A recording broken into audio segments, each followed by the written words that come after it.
In this final module of the course, we're going to take a look at other attacks against web servers. Some of them will be fairly common attacks, so we're going to look at defacement very early on. And other ones will be somewhat more obscure, attacks often referred to when you see ethical hacking of web servers, but attacks that we simply don't see that much today. But we're going to cover a few of them anyway. Let's jump in and take a look at the overview of the module.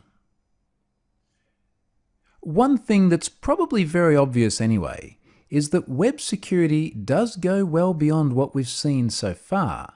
We've merely been looking at a subset of attacks against web assets, and we've obviously been focusing on the web server. But it is much more broader than just what we've seen, so we'll drill a little bit more deeper in this module, and I'll wrap it up by giving a very quick overview of all sorts of other risks that you need to be conscious of. Now, within the scope of web server hacking, there are some more obscure risks.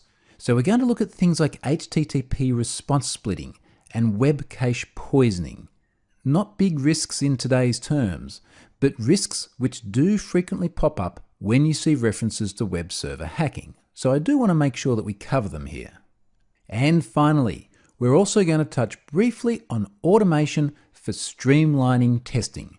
So we're going to use one particular tool to streamline one of the tests we're going to do, and then I'm going to refer to a bunch of other tools, many of which I use in various Pluralsight courses, which can be enormously useful for testing purposes.